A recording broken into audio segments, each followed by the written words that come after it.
Olá, primeiro ano, tudo bem com vocês? Estamos nós aqui novamente com as nossas videoaulas. Espero que vocês estejam bem, espero que esteja dando para conciliar a rotina de estudos com a rotina de casa de vocês. Eu sei que o momento é difícil para vocês, é difícil para a gente. Na verdade, é a vontade que a gente tem de estar na sala de aula, de estar todos os dias naquele contato com vocês, estar nas nossas aulas presenciais, de ver o que tem de dúvida, o que dá para a gente consertar, o que dá para a gente melhorar. Mas, infelizmente, o momento é de cuidado. O correto é que vocês estejam aí na casa de vocês, nós estejamos aqui, né? E aí a gente vai mantendo essa relação virtual até o momento em que tudo isso passar e a gente possa retornar às nossas atividades normais.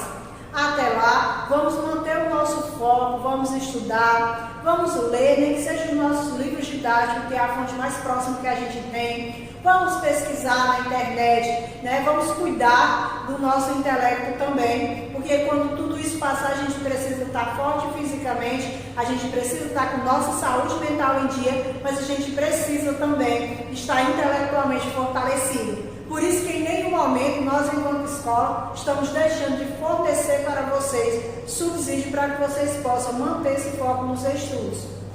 Bom, na aula anterior, eu creio que vocês acompanharam que não deu para me aparecer porque eu não estava muito bem, né? Estava um pouco gripada. E aí eu fiz a apresentação da aula em forma de slide, gravei o áudio. E aí hoje eu resolvi fazer uma revisão do conteúdo para vocês, porque possa ser que ele não tenha ficado tão bem esclarecido. Então eu espero estar contribuindo com vocês mais uma vez e aguardo de vocês que me deem o feed, né, dizendo o que deu certo, o que não deu certo, o que a gente pode melhorar. Vamos começar? Bom, na nossa aula de geografia de hoje, a gente vai estar revisando sobre a litosfera e a dinâmica do relevo. Posteriormente, a gente vai estar trabalhando sobre as estruturas do relevo. Sobre a litosfera, eu creio que vocês lembrem que toda vez que a gente fala em litosfera, a gente está falando dessa camada superficial da superfície terrestre. A gente está falando da crosta terrestre, essa parte que é formada por rocha. Dinâmica do relevo, porque a gente está falando sobre o processo de formação e transformação constante que o relevo vem sofrendo. Lembrando mais uma vez que toda vez que eu falar de relevo, eu vou estar me referindo ao modelado da superfície terrestre. Por isso que às vezes a gente não sabe definir a palavra relevo, mas a gente sempre lembra que quando eu falo de relevo, eu estou falando de planaltos, de planícies, de depressões, de áreas que são mais altas, de áreas que são mais rebaixadas. Então isso é o relevo, é o modelado da superfície terrestre.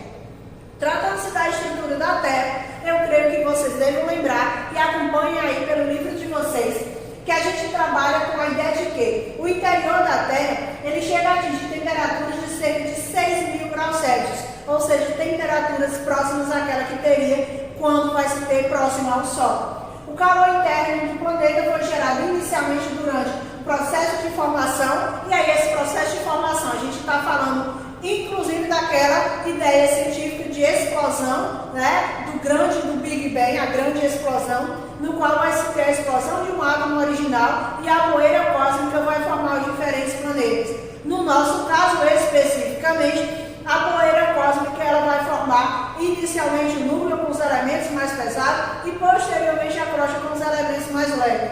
E aí, a gente vai ter o processo de formação é constantemente gerado pela ação dos elementos radioativos como urânio, tório e potássio. E aí a gente tem esta formação que é dada desde o núcleo interno até a parte da crosta terrestre. Creio que vocês lembrem que a título de camada, da parte mais externa para a parte mais interna, a gente tem a crosta terrestre, que é formada da parte continental e da parte oceânica. A gente tem o manto, que é formado em manto superior e manto inferior, e a gente tem a parte do núcleo, que é formado do núcleo externo e do núcleo interno. Sendo que as únicas partes dessas que são sólidas é a crosta terrestre e o núcleo interno. A parte da crosta terrestre mais antiga, a qual é datada, ela é datada de aproximadamente 4,6 bilhões de anos. Por isso que a gente diz que a Terra tem 4,6 bilhões de anos, porque quando se faz a datação, o estudo do processo de formação das rochas, dado-se que ele tem 4,6 bilhões superfície, ela é bem mais nova, ela é bem mais recente, ela data de aproximadamente 100 milhões de anos ou menos, que é o caso, por exemplo, dos chamados dobramentos modernos. O planeta possui camadas com diferentes temperaturas, formas e estados, e também diferentes espessuras, que é o caso que a gente tem lá no livro didático de vocês, que eu creio que vocês estão acompanhando aí na margem esquerda do livro, no qual ele trata justamente de qual seria a espessura, a temperatura e a formação de cada uma dessas camadas que a gente já acabou de ver anteriormente: crosta, manto e núcleo. O núcleo da Terra, que pode chegar a 6.000 graus Celsius de temperatura, feito dos elementos mais pesados, o ferro e o níquel, e o núcleo externo, que ele é basicamente formado por esses elementos, mas é a parte líquida, o núcleo interno, que é a parte mais quente, formado desses elementos, porém, ele é sólido. Responsável, inclusive, pelo chamado magnetismo da Terra, é justamente a parte do núcleo. O manto é feito de magma, ou seja, de rocha derretida, que não se solidificou. As temperaturas do manto variam entre 100 graus Celsius, a parte mais fria, parte do manto superior, que é próxima à crosta terrestre, e de 3.500 graus Celsius, aquela parte que é mais próximo ao núcleo, ou seja, a parte do manto inferior. As erupções vulcânicas, elas trazem do manto para a crosta terrestre o magma, que são as lavas vulcânicas tal qual a gente conhece. São responsáveis, inclusive, pela formação de vastas áreas montanhosas por conta dessas erupções vulcânicas, e quando chegam à parte das crostas, da crosta, ela tende a se solidificar e, inclusive, formar as rochas, que eu creio que vocês lembrem que aquelas rochas que são formadas a partir do magma, ou seja, da lava vulcânica, são as chamadas rochas ígneas ou magmáticas, que existem as extrusivas, que são essas que são formadas na parte de fora, e as partes que não conseguem sair e são formadas nas partes mais internas, que são chamadas de intrusivas. Então, as rochas que são formadas a partir dessas erupções vulcânicas, ou seja, são formadas pelo magma, elas são chamadas de rochas ígneas ou magmáticas. Ainda falando-se dos tipos de rocha, creio que vocês estão acompanhando aí no livro didático de vocês. As rochas, elas, além das rochas ígneas ou magmáticas, a gente tem as rochas sedimentares.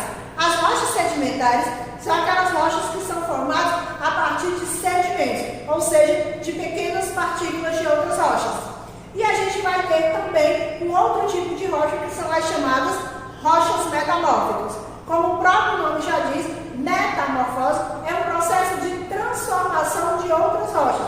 Então, quando essas rochas elas passam por um processo de transformação física, química ou biológica e se transformam em outra rocha, a gente chama essa rocha de metamórfica, que é a rocha formada a partir de outra rocha.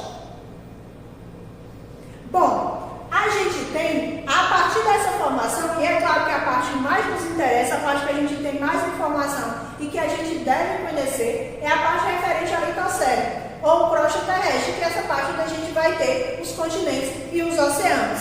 E aí a gente tem, a partir de então, a ideia de movimento ou dinâmica dessa parte continental. Creio eu que vocês lembram que a gente já falou a respeito do Alfred Wegener, que foi aquele pesquisador, aquele cientista, que ele trabalha com a ideia da deriva continental, teoria da deriva continental. Alfred Wegener descobriu que as grandes estruturas geológicas de diferentes continentes, elas pareciam ter ligação. Então ele avaliou que existiam semelhanças entre as estruturas geológicas aqui da América do Sul, por exemplo, e a parte referente à África. Suspeitou que os continentes eles se movimentavam sobre o ano e propôs um modelo de união e separação de todos os continentes.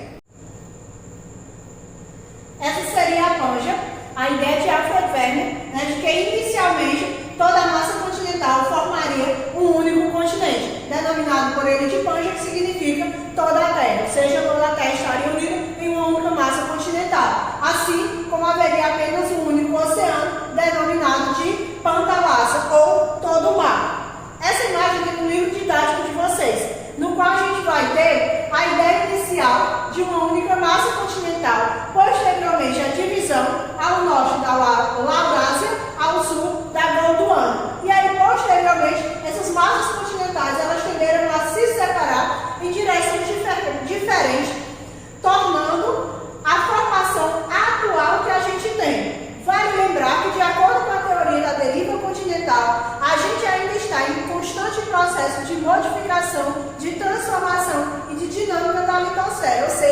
continua se afastando. Daqui a alguns milhões de anos, não haverá mais essa forma atual, tal qual a gente conheça. Possivelmente, essa forma será estudada tal como a gente está estudando a Pangaea, ou seja, haverá uma modificação da litosfera com o passar dos milhões de anos.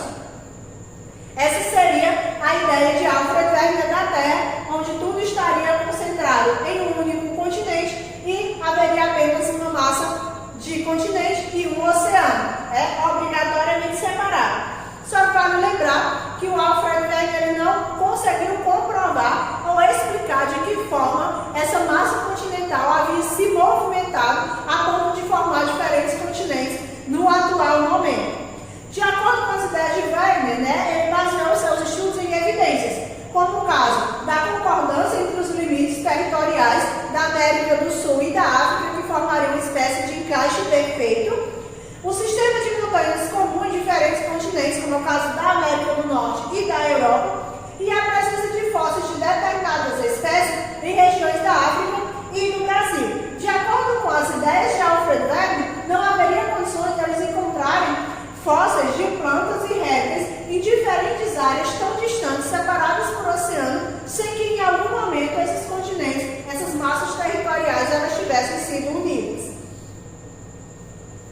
Esse daqui é um dos fósseis, inclusive, que é encontrado semelhante tanto aqui no Brasil quanto na África. Bom, posterior aos estudos de Alfred Wegener, surgiu outro estudo e outra teoria que servia para completar aquilo que Alfred Wegener teria dito anteriormente, que era de que forma essas massas continentais haviam se movimentado, que é a teoria da tectônica de placas. De acordo com a teoria da tectônica de placas, a litosfera, a camada mais vista, formada de rochas sólidas, é fragmentada em 12 placas que deslizam, convergem ou se separam umas em relação às outras, à medida que se move sobre o manto, menos resistente líquido. A ideia é que a litosfera, ou a crosta terrestre, ela é sustentada por grandes blocos rochosos, e que esses blocos rochosos, denominados de placas tectônicas, elas flutuam sobre o magma. E aí, ao flutuar sobre o magma, elas tendem a se mexer, em movimentos, sejam eles convergentes, divergentes ou transcorrentes. No caso do livro de vocês, está com o nome de conservativos. Então, no caso, esses movimentos seriam responsáveis pela dinâmica do relevo e pelo afastamento das massas continentais, como havia dito Alfred Wegener em sua teoria da deriva continental. A teoria da tectônica de placas descreve o movimento das placas, sua movimentação, distribuição de muitas feições geológicas, tal como as cadeias montanhosas, as estruturas do fundo do mar chamadas de dorsais oceânicas e a presença de vulcões, terremotos e maremotos. De acordo com a ideia da tectônica de placas, seria mais ou menos essa ideia, onde a crosta terrestre é formada por blocos rochosos que sustentam ela, que são unidos e que flutuam sobre o magma. O magma são as lavas vulcânicas. Como eles são líquidos, ele tende a se movimentar. Esse movimento faz com que ocorram os fenômenos e as mudanças ocorridas na crosta terrestre. No livro de vocês, basicamente a gente vai ter a ideia das placas tectônicas nessa situação aqui, no qual a gente tem um mapa mundi que fica mais fácil da gente visualizar a localização de cada uma dessas placas. O Brasil, por exemplo, localiza-se na placa sul-americana, que tem o seu limite no Oceano Atlântico e no Oceano Pacífico. Vale lembrar que os movimentos eles ocorrem justamente nas bordas, ou seja, nos limites dessas placas.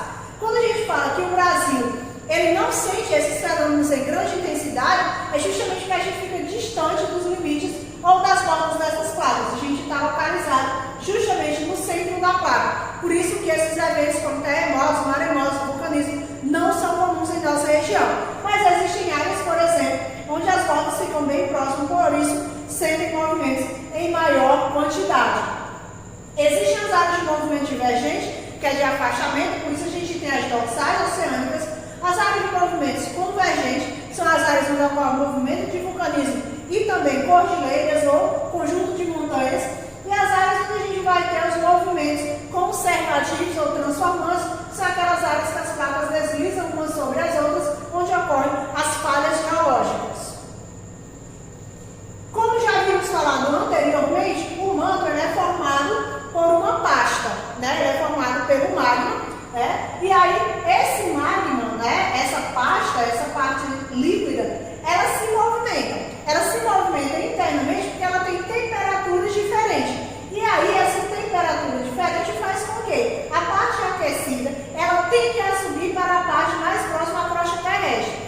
E essa parte que está devidamente mais fria ou menos quente, ela tende a descer. E esse movimento constante, né, da massa, ela normalmente faz com que a litosfera se movimente. É aí onde a gente vai ter o movimento dessas placas que geram os eventos, os fenômenos que a gente vê e que a gente sente aqui na parte da superfície da litosfera.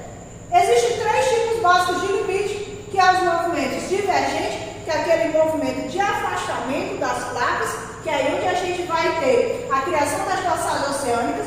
Tem os limites convergentes, que são os limites onde as placas se juntam, elas se chocam. E a gente tem a parte do limite transformante ou conservativo, que é aquela parte onde as placas elas tendem a deslizar umas sobre as outras. Nos limites divergentes, ok, a gente vai ter a ideia de abertura e formação das dorsais, porque libera magma, e aí liberando esse magma, obrigatoriamente a gente tem a formação de rochas, né, chamadas rochas magmáticas ou rochas ígneas, que eu creio também que vocês devem lembrar, né? Que a gente tem principalmente 3 tipos de rochas, dependendo do seu processo de formação. As rochas magmáticas, que são essas formadas a partir do magma, né, da liberação da lava vulcânica, que elas podem ser intrusiva e extrusiva. As intrusivas é quando a lava vulcânica ela não consegue chegar até a superfície e forma a rocha antes da superfície. E a gente tem a extrusiva, que é aquela que consegue chegar até a superfície e aí forma a rocha na parte externa, que é resfriada mais rápido. A gente tem as rochas sedimentares, que ela é formada a partir de partículas, né? A partir de sedimento de rochas. E a gente tem a rocha metamórfica, que é aquela que passou por um processo de transformação de outra rocha, seja ela sedimentar, seja ela magmática, ígnea. Normalmente essa rocha, por um processo físico-químico ou biológico, ela tendeu a se transformar e aí, transformando-se em outra rocha, forma o que a gente chama de rocha metamórfica. Bom, além dos limites divergentes, a gente tem os convergentes, que é esse do choque entre as placas, e aí, ao criar esse choque, faz com que ocorra eventos como a formação dos conjuntos de cadeias montanhosas, a liberação de magma formando os vulcões, quando a gente vai ter a acomodação da litosfera, que é quando as rochas elas tendem a se acomodar para voltar àquela estrutura normal que ela tinha antes do movimento das placas. Os limites transformantes ou conservativos vão ser essas áreas que elas deslizam umas sobre as outras, gerando inclusive as falhas, né, que vai ser o caso, por exemplo, que a gente vai ter as falhas, que nem a falha de San Andreas. As placas movimentam-se entre si e causam a deformação das rochas presentes nas zonas junto às suas fronteiras. Essas deformações elas podem ser frágeis no caso das falhas, né, que aí no caso elas tendem a descer e aí formam uma grande falha, uma grande brecha na litosfera, na crosta terrestre, ou dúctil, que é no caso das dobras, que aí formam os conjuntos de montanhas. No caso das dobras, formam os dobramentos modernos, e no caso das falhas, que formam essas retâncies, né, que formam essas áreas que levam exatamente o nome de falhas, por conta que a superfície ela tende a baixar, as rochas tendem a se acomodar. A gente tem 2 tipos de elementos para a formação da litosfera, certo? Para a formação do relevo. A formação do relevo ela se dá a partir dos elementos endógenos e dos elementos exógenos. Os elementos endógenos são os elementos internos. São aqueles eventos que fazem com que forme o relevo a partir de uma dinâmica interna da Terra.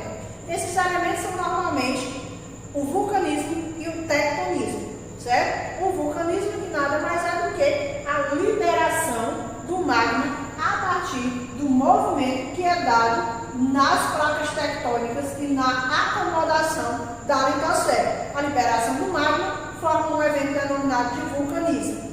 E a gente tem também o tectonismo. O tectonismo, a gente pode avaliar ele a partir dos terremotos e dos maremotos, né? O terremoto, que nada mais é do que uma grande onda sísmica ocasionada pela ruptura das rochas litosféricas. Tal ruptura libera as tensões acumuladas resultando dos movimentos das placas tectônicas umas contra as outras, definidas como formas convergentes, divergentes, longitudinais, transformantes ou conservativas. Então, quando ocorre o movimento dessas placas, a litosfera tende a se acomodar. Quando ocorre essa acomodação, gera ondas sísmicas. E essas ondas sísmicas são sentidas por nós em formas de tremores, que pode ser de grande magnitude ou de pequena magnitude. Inclusive, ele é avaliado lá dentro da escala Richter, né? Quando vocês escutam em algum jornal, em revista, que aí diz que houve um tremor de grande magnitude, um terremoto de grande magnitude, aí ele mostra os graus da escala Richter. E aí, esses graus aqui demonstram se ele é devidamente destrutivo ou não. Esse terremoto, normalmente a gente avalia ele do local onde ele acontece o evento, a acomodação da litosfera, que é chamado de hipocentro. Aí, quando ocorre, as ondas sísmicas se espalham tanto pela parte interna quanto pela parte externa. O local da parte externa, né, a parte do relevo, onde sente em primeiro local e com maior intensidade, é chamado de epicentro. Então, quando fala assim, o epicentro do terremoto foi na cidade tal, quer dizer o quê? Que a onda sísmica atingiu primeiramente aquela cidade. Então, significa dizer que aquela cidade sentiu o terremoto com maior intensidade. O grau de destruição é bem maior do que em outros locais onde a onda ela é sentida em menor intensidade. O maremoto, elas são o terremoto que ocorre dentro do oceano, né? Quando ocorre aquele mesmo sistema do terremoto, só que ele ocorre dentro do oceano e aí formam ondas gigantescas, né? Tanto pode ser o terremoto como as erupções vulcânicas.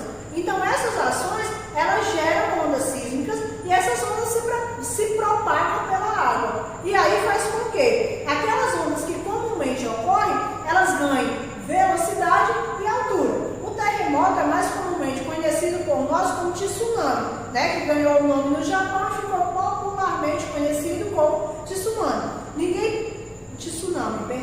Ninguém praticamente fala ocorreu um maremoto. A pessoa diz o que? Ocorreu um tsunami em determinada região.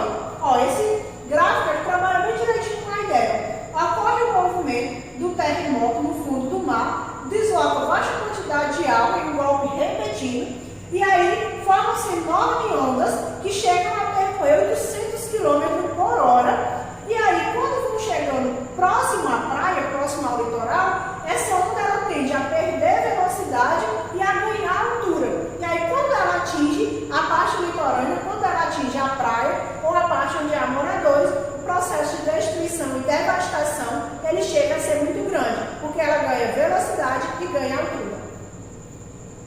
Bom, essa foi a nossa aula de hoje. Espero que vocês tenham gostado. Espero que tenha esclarecido as dúvidas da aula anterior. Nas próximas